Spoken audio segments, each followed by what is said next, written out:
Bombe. Le retour de Demesodmir à Rome a déclenché la jalousie de Can Yaman. Can est obsédé par son ex, ignorant Andersel, qui négocie un contrat secret. Can est convaincu que Hand le trompe avec un homme mystérieux. Qui est la véritable victime de cette crise? Amis, avant de plonger dans ce récit incroyable qui pourrait réécrire complètement l'histoire de Can Yaman et Andersel, rendez-vous un service à vous-même et à nous. Abonnez-vous à la chaîne et activez la cloche pour ne pas manquer les prochaines bombes. Soutenez-nous via le bouton « S'abonner », Membership, ou avec Super Merci et Super Sticker, afin que nous puissions continuer à révéler la vérité. Laissez un j'aime et, surtout, écrivez dans les commentaires depuis quelle ville vous nous suivez, car vos opinions comptent plus que vous ne l'imaginez. Croyez-nous, ce que vous allez entendre est un secret que personne ne voulait voir éclater au grand jour. Retroussez vos manches, c'est parti. La villa de Los Angeles, acquise par Can Yaman et Andersel après la tumultueuse crise familiale à Rome, était un monument à leur ambition et à leur amour, mais elle dissimulait une fissure profonde et douloureuse. Leur vie, bien qu'en apparence brillante et parfaite, avait été empoisonnée par l'ultimatum toxique de Hand et par la trahison dévastatrice de la mère de Can, Guldem. Can avait payé le prix le plus élevé pour l'amour, il avait choisi Hand, mais le coût émotionnel d'avoir renié, même indirectement, son lien de sang le consumait de l'intérieur. Ce choix l'avait privé de sa sécurité naturelle, le laissant vulnérable et animé d'un besoin désespéré de stabilité. La villa, immense et minimaliste, amplifiait son isolement, transformant chaque couloir silencieux en un écho de ses doutes les plus sombres. Il avait le sentiment que son succès international reposait sur des fondations instables, dépourvues de la loyauté inconditionnelle qu'il avait toujours recherchée. Cet équilibre précaire fut brisé par une ombre, un murmure venu de l'autre bout du monde. La nouvelle, relayée avec une grande emphase par les tabloïds italiens et turcs, de l'arrivée à Rome de Demesodmir, son ancienne partenaire en Turquie, avec qui il avait atteint le sommet du succès, pour des négociations professionnelles. Can réagit non pas comme un homme amoureux, mais comme un guerrier traumatisé revisitant le lieu de sa dernière défaite. Sa réaction n'était pas dictée par l'amour pour Demey, mais par une nostalgie désespérée de la stabilité, de la simplicité et de la confiance inconditionnelle que Demey incarnait dans son passé professionnel et personnel. Une stabilité que Hand, avec ses clauses financières et son ultimatum implacable, lui avait irrémédiablement retirée. Can commença à suivre compulsivement chaque information concernant Demey, transformant chacun de ses mouvements en un signe, un possible retour à une vie plus simple, celle d'avant. Son esprit, déjà fragilisé, sombra dans une spirale de paranoïa. Il se mit à projeter sur Demey une stabilité émotionnelle que Hand ne lui avait pas offerte, ou du moins, qu'il ne percevait plus. Dans ce climat toxique, Hand, pour des raisons professionnelles, commença à se comporter avec une discrétion excessive, presque maniaque. Elle avait reçu l'offre de sa vie, un rôle principal dans un film d'auteur européen de très grand prestige, réalisé par le célèbre et très discret réalisateur turc Semil. C'était une occasion unique de consolider son statut international, un triomphe personnel et un moyen de prouver sa valeur au-delà du nom Yaman. Le projet était si secret et l'accord si délicat que Hand avait décidé de n'en parler à Can qu'une fois le contrat signé. Elle craignait que la notoriété de Can, ou pire encore, sa jalousie potentielle ou une nouvelle crise émotionnelle, ne fasse capoter l'affaire.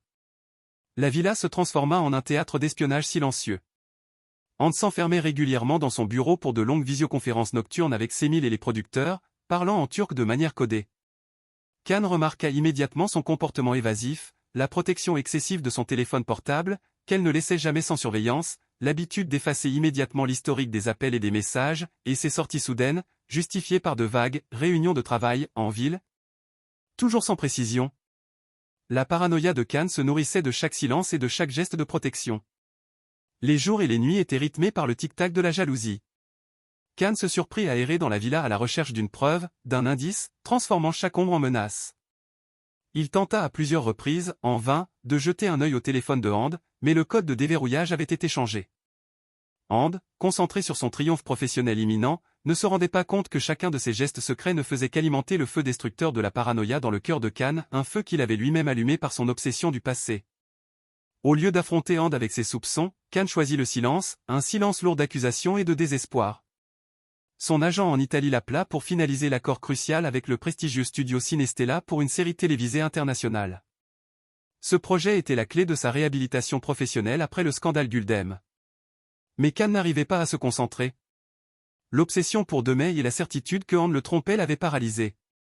Can était convaincu que, si Hand l'abandonnait pour un autre homme, la seule façon de contrôler la douleur était de détruire sa propre carrière avant qu'elle ne puisse le faire à sa place.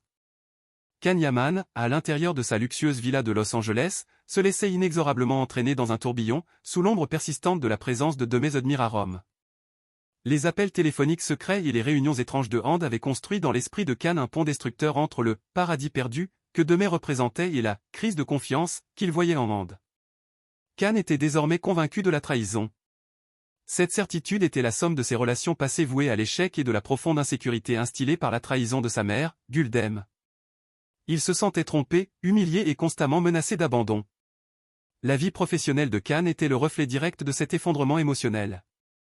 L'accord très attendu pour une grande série télévisée internationale avec le studio Cinestella, destiné à consolider sa carrière en Europe, était prêt à être signé. Ce projet devait être le tremplin lui permettant de réparer son image ébranlée en Italie, en prouvant sa valeur indépendamment de sa relation avec Hand. Mais au lieu de se concentrer sur cet avenir prometteur, Can vivait dans la terreur que Hand le quitte. Son raisonnement malsain était le suivant: si Hand me quitte pour Semil, je ferai en sorte de contrôler cette chute. Je dois prouver à tous, et surtout à moi-même, que je n'ai pas besoin d'elle pour ma carrière.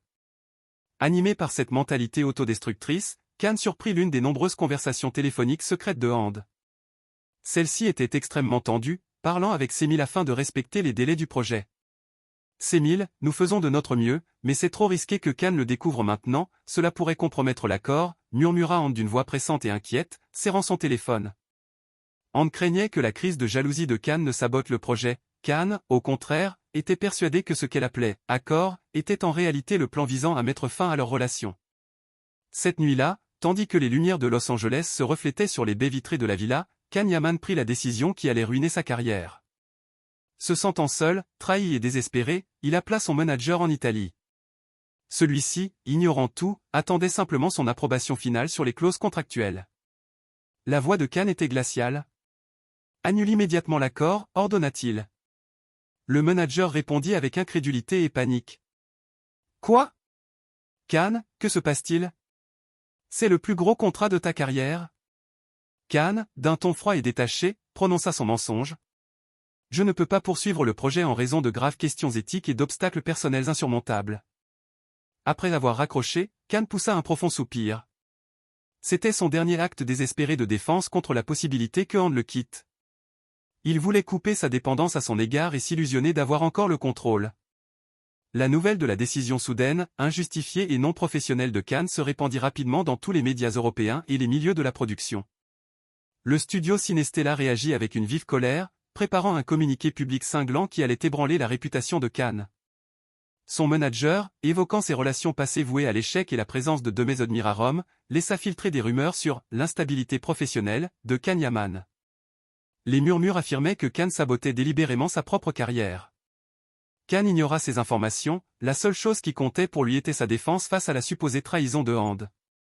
Le lendemain matin, Hand quitta la villa pour rencontrer Semil et signer le contrat, remarquant l'humeur sombre et silencieuse de Can.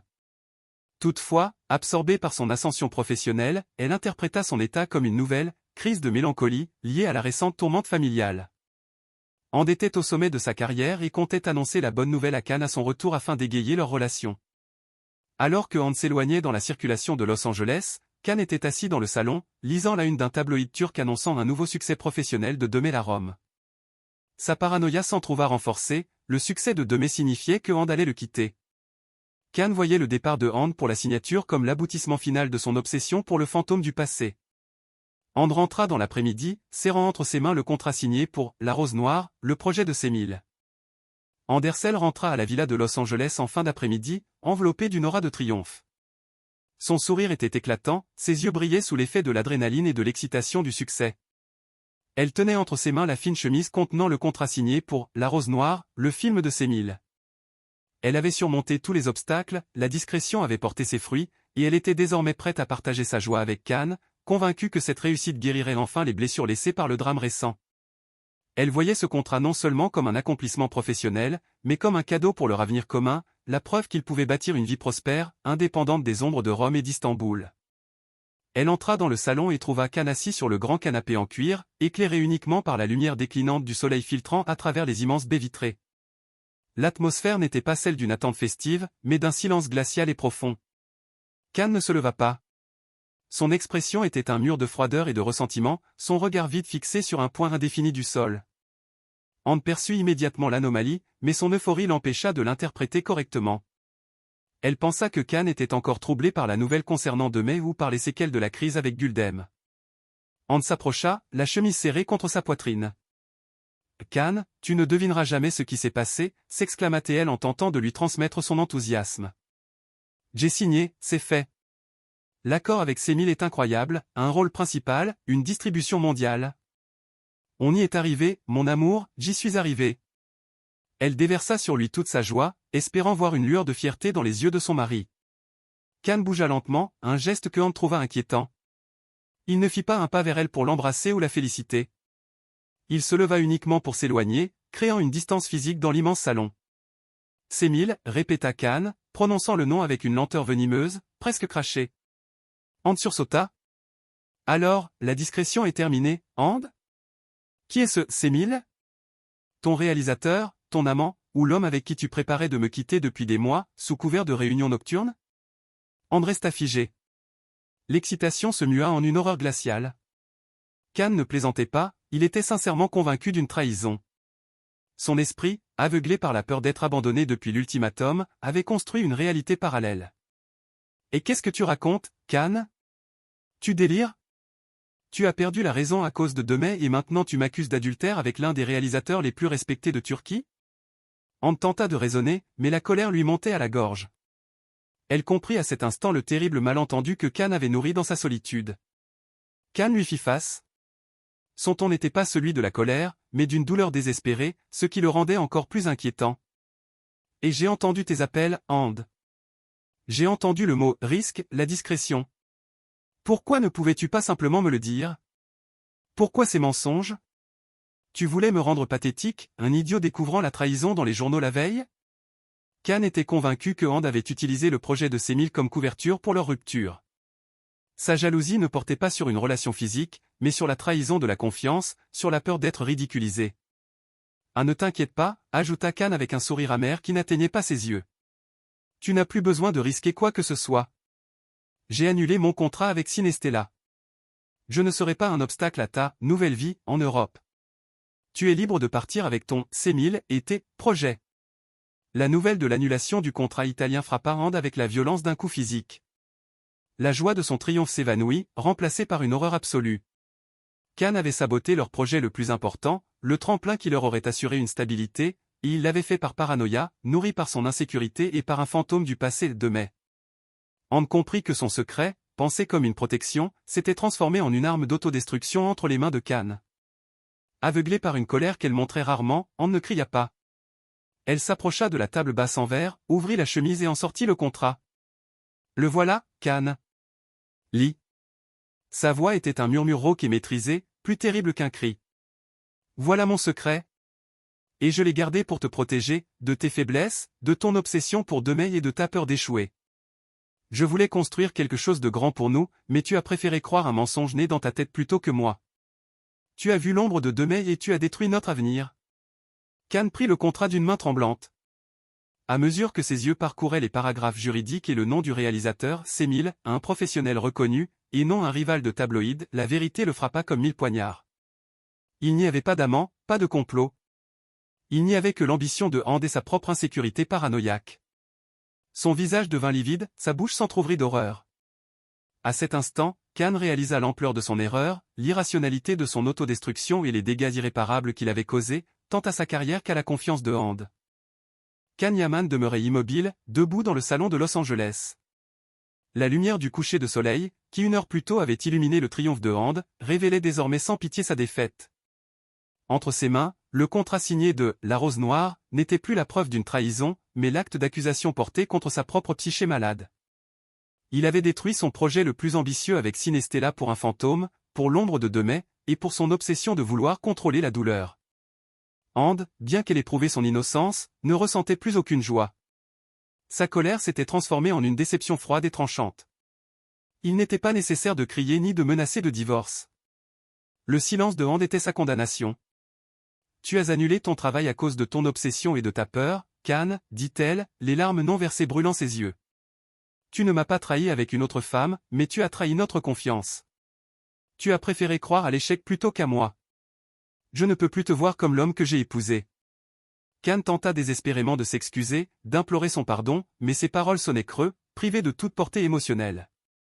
And s'éloigna, emportant avec elle sa chemise et sa dignité.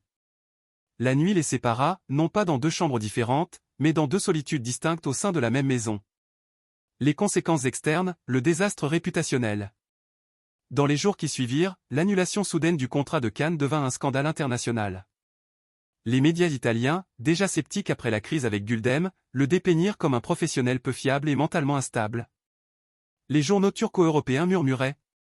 Can Yaman a préféré l'ombre de Demey à la réalité de sa carrière. Le studio Cinestella publia un communiqué officiel, dur et sans appel, annonçant d'éventuelles actions en justice et fermant définitivement la porte à toute collaboration future. La carrière européenne de Can, bâtie au prix de longues années de travail et de compromis, s'effondra en 48 heures à cause d'un seul appel dicté par la paranoïa. Parallèlement, la carrière de Andersel explosa. Le tournage de La Rose Noire débuta immédiatement en Europe et Inde, soutenu par le réalisateur Semil, qui voyait en elle une étoile animée d'une obsession professionnelle semblable à la sienne, se plongea totalement dans le travail. Son succès devint la condamnation silencieuse de Can. Chaque article consacré à And, chaque photo de tournage la montrant rayonnante et concentrée, soulignait le vide que Can avait créé dans sa propre vie. La nouvelle normalité, une façade fonctionnelle. Can resta à Los Angeles, prisonnier de sa villa, monument à sa propre défaite. Sa vie avec And devint une façade fonctionnelle, construite pour les réseaux sociaux et les médias, parfait en public, étranger en privé. And traitait Can avec une gentillesse presque professionnelle, comme un partenaire d'affaires plutôt que comme un mari. Il n'y avait plus d'étreinte spontanée, plus de longues conversations nocturnes, plus de complicité telle qu'au début de leur relation. And avait obtenu son indépendance professionnelle, mais au prix de la pureté de son mariage. Can avait sauvé la relation, mais perdu le respect de lui-même et celui de And. Can tenta désespérément de réparer les dégâts. Il appela son agent, le suppliant de rouvrir les négociations avec Cinestella, mais le refus fut catégorique. Can était désormais étiqueté. Il se lança dans de longues séances d'entraînement, cherchant à exorciser ses démons par l'effort physique, mais il ne pouvait fuir ses pensées. Il se surprenait souvent à fixer les photos de Demey Odmir, non par désir, mais avec une haine sombre, c'était le fantôme de Demey, son succès et sa simplicité, qui l'avaient précipité dans cet abîme d'insécurité. Épilogue, le triomphe de And et la solitude de Can. Des mois plus tard eut lieu la première de La Rose Noire à Cannes. Andersel y était la star incontestée, acclamée par la critique et par le public. Can n'y alla pas. Il resta à Los Angeles, invoquant de prétendus engagements professionnels imprévus. En réalité, il ne pouvait supporter d'assister au triomphe de And, un triomphe qu'il avait lui-même tenté d'étouffer. La scène finale se déroule dans leur villa de Los Angeles, la nuit de la première à Cannes. And est absente. Can est assis seul dans le salon, regardant le journal télévisé sur sa tablette. L'écran montre And, resplendissante sur le tapis rouge, souriant aux caméras. À cet instant, le téléphone de Can sonne. Ce n'est pas And qui appelle depuis sa soirée de gloire. C'est son agent, qui lui annonce la dernière nouvelle dévastatrice, son contrat avec une autre grande plateforme de streaming a été annulé en raison de précédents problèmes de fiabilité. Sa carrière italienne et sa réputation étaient anéanties. Can fixa l'écran, And irradié de lumière et de succès, lui était seul, dans l'obscurité de sa villa, avec l'échec professionnel pour seul compagnon. Il avait affronté sa mère, il avait conquis And, mais il avait été vaincu par l'ennemi le plus dangereux, lui-même et sa paranoïa. Amis, nous avons assisté à la défaite de Can Yaman. Il a annulé un contrat de plusieurs millions par une paranoïa nourrie par l'ombre de Demey, et And, son épouse, est devenue la star qu'il rêvait d'être. Can a découvert la vérité trop tard. Sa réputation en Europe est gravement endommagée, et And est désormais la reine incontestée du cinéma. Leur cohabitation à Los Angeles n'est plus qu'une façade vide. La question est désormais la suivante, Can Yaman parviendra-t-il un jour à retrouver confiance en lui et sa place en Italie? Et And, malgré sa carrière étincelante, pardonnera-t-elle à Can d'avoir failli détruire sa carrière, ou leur relation est-elle condamnée à être empoisonnée à jamais par cette peur? Les rumeurs affirment que And chercherait un nouveau manager, indépendant de Can. Écrivez-nous en commentaire, And a-t-elle eu raison de garder le projet secret? Can est-il irrécupérable? Et n'oubliez pas de vous abonner pour découvrir si Can Yaman parviendra à sauver son avenir professionnel avant qu'il ne soit trop tard.